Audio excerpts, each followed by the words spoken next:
acknowledge the Quandamurka people, the traditional owners of the land in which we meet, and pay my respects to their elders. I'd like to welcome Mayor Karen Williams and Councillor Mark Edwards, and Karen's actually going to welcome the Dragons for us in a minute. And good evening everyone, and I too would like to acknowledge the Quandamurka people, the traditional owners of the land in which we gather here this evening, and I pay respects to elders past and present. And I'd like to acknowledge my colleague here, Councillor Mark Edwards, who's a great advocate for all of you over here, and it's lovely to have him over here and buying me a glass of wine after a hard day's work. Thank you very much, Mark.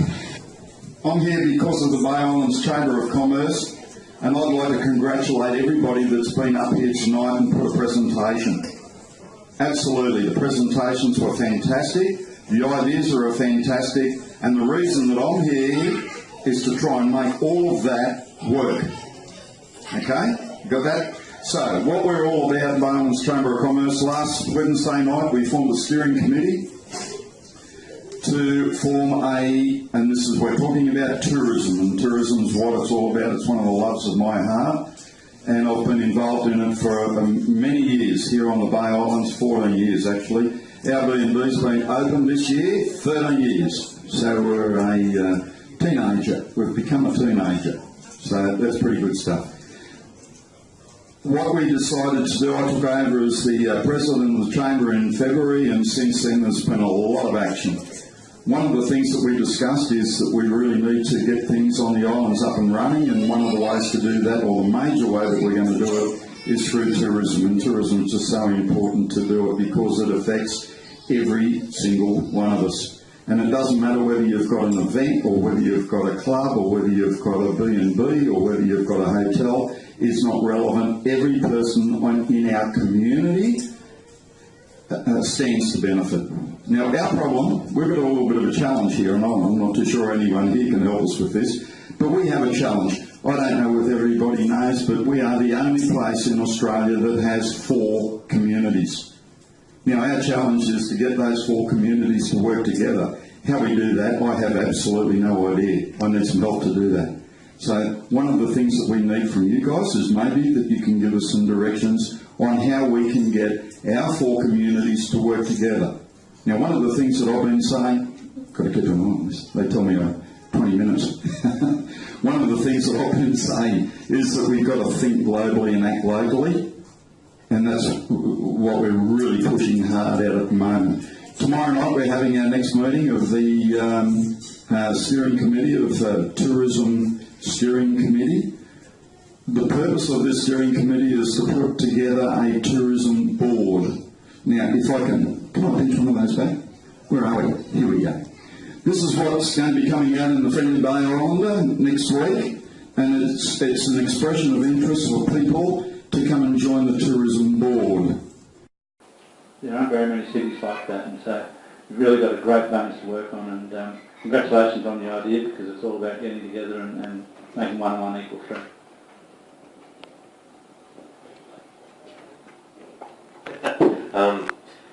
Yeah, that idea of getting 4 groups or communities to work together collaboratively, as you said, is a challenge.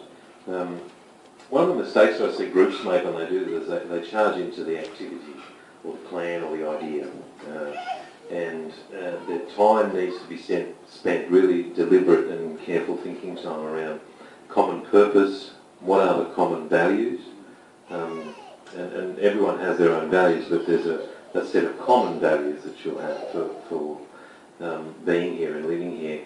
And once you can nail those, you can allow for individual expression. And that means then that people can work together collaboratively with that individual expression without crossing swords or disagreeing too much, and you can actually make things, an outcome happen. So I would, and I know I said this again at a point before, but it's sort of clear for me, sort of looking across what's happening tonight, that would be a really, really super starting point. And what it also does, and I've done this with many groups in the past, is it feeds collaboration, feeds creativity and innovation as well. Once there's that galvanising common purpose that people are all on the same page, have you ever said that before? We all got to get on the same page. Well, that page is purpose and values. That's the page.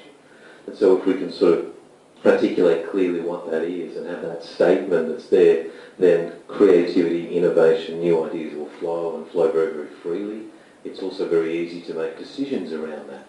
Okay, it's very easy to come to agreement about what are we going to do, what's our course of action, and it also helps decision making at the fine detail level of are we going to take the correct steps going forward.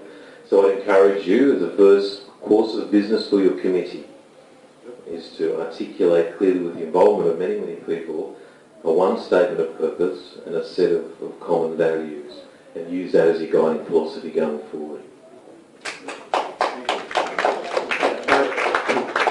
Look, I'll follow this almost neatly. The first thing I would say is that tourism is built on drive and enthusiasm of people like yourself. You've clearly got that, and I think tourism generally is built on that. So good on you, and keep going. That's a very big note of encouragement. The cautionary message, I think, is along the lines of what's just been expressed here. You know, that you're not entering into a blank onto a blank page. It's not as if there's nothing happening. You know, we have a lot of infrastructure that is focused on tourism that also covers your area, whether that's Brisbane marketing, Tourism Rents Queensland, us, the federal government. You know, there are millions of dollars worth of plans, thinking, strategies, directions that have been articulated. There's infrastructure, officers, specialists. There's all of that's there. It's not a blank page. So you want to be very, very clear where you want to direct your very limited resources, I suspect.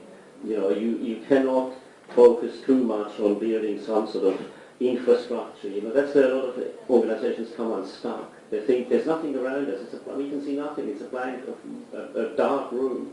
So we start building the entire universe now from our little seed. It won't work. You'll be consumed by focusing on building, your own infrastructure, your bureaucracy, if you like. Instead, I think you should do exactly what's been said. Focus on what is the key thing you want to achieve that nobody else does. What is it that nobody else does? You don't want to compete with Brisbane marketing. You want to support them. You want to bring your local expertise to them. They have the resources, or some resources, to pursue it, or to experience it, or even us. So you want to be very, very clear what makes you different, what is it you want to drag resources into, because the resources you'll go after from all the businesses here are the same resources that the Chambers of Commerce are after, that every other organisation is after, that the Hotel Association is after, we're after. So you're in a very, very competitive space, so you want to be clear what it is that you offer that nobody else can. I absolutely agree. It's a really tough, competitive, big world out there, and you need to bite off a piece at a time, to be completely honest. One of the, and as Daniel was referring to, one of the major pieces of work that has happened in partnership with Tourism and Events Queensland and all of the regional tourism organisations, there's 13 of them through Queensland, so it goes from Tropical North Queensland to Townsville Enterprises, the Outback, help me out, Gold Coast Sunshine Clothes, Hop Up. So big, chunky pieces of strong tourism attractions. And we've all gone through some work over the last 2 years to identify hero experiences. So what are the hero experiences that belong to these destinations? And my trustee, Steve Jan Summer, who I know works closely with a number of you here, armed me with the Redlands local experiences. And these hero experiences I think were developed with some of the operators, tourism operators, in only the last couple of weeks. I just want to read them out to you. There's 3 of them, and I just wonder how strongly they resonate with what's being discussed tonight. So that local hero experiences, the Redlands area, experience a spiritual moment, an everyday miracle with unreal nature on your doorstep. Have to say that the trip over in the ferry today just delivered that tick. Be immersed in the ancient story of an ancient culture. We met with someone earlier tonight who wants to do storytelling. Your bikeways. Why isn't it a bicycle tour with the stories, the deep stories of this environment? And the last one, I know someone in the audience will be thrilled with this one. Taste the real flavours of fresh food the way nature intended. So if you want a hook and you want something that you can hang on to immediately and start forging forward with a combined message, I challenge you to find 3 better hero experiences for this region, to say how do we play in that space to be different to all the other areas of the Redland region, but that can help us collectively sell a message. And just finishing off on the hero experience, which is dear to my heart because it was my job in Tourism Events Queensland to work with every destination to achieve those over about a 3-year period. But the key thing with those heroes is 2 things. One, it's about providing focus for the delivery of the tourism experience. But clearly it is also about focusing then how we market those destinations. And you know, one of the problems we have in Queensland is every destination can be all things to all people because we have so many things we can do. But when you're all things to all people, you're not anything to anyone particular.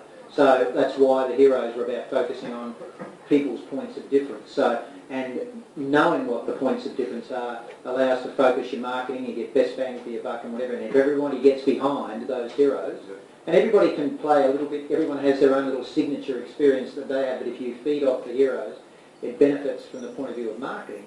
But in terms of the consumer, if that's the imagery they're seeing in all the marketing and then you deliver it on the ground, there's that very clear linkage and we have happy tourists. So I just want to add a bit about heroes. In terms of your organisation, I want to take from James, I think, absolutely critical. You've heard me going about the island life thing, but I think you do need to stop and think, what are we trying to achieve? And as somebody else said, tourism affects everybody it does. Sometimes negatively. You know, I mean, if it's not managed. So good coordination and management of tourism is not just about getting the great economic outcome. It's about protecting the reason why the people live there in the first instance. I mean, there's an old adage in tourism, great places to live are great places to visit. But you've got to protect, in terms of those visitors coming, you then have to protect the golden goose that created that environment. So good tourism management not only creates the economic benefits, but it protects the destination and the reason why you live there, and equally it protects not only the cultural environment and that, but it protects the the physical environment too, in terms of you don't overcrowd. We had the discussion before about running an event and all of a sudden it gets out of hand and you pollute your environment and those sorts of things. And I heard the comment before too about ugly car parks and things like that. Well, part of the journey along in terms of working with the hero experiences, you can always go back and do things with those car parks and soften them and give them a good local feel, and you can do it in funny, quirky ways and things like that. But you can only do that if you know what you stand for, if you know what your story is. Because if you just start copying bits and pieces, I mean, one of the worst marinas around is on Magnetic Island. I don't know if you've been to Magnetic. Beautiful place. But you go in and that marina is just like any other bloody marina anywhere. It should have been something that was much more magnetic, and unfortunately it takes away, for me. I went there in the 70s when it was this real, quirky, and you went there because that was it, and now it's this big, ugly concrete thing, So I think really careful that you don't understand who you are and then protect that. And I think going back to your group, and exactly the point James made, really go back to talk about why are we doing this, what are we trying to achieve here, how are we going to manage and provide that strong route, and then everything else will fall into place a little bit easier. It won't be easy, but and the other one, of course, is work with the established networks. They're there, use them. Thank you.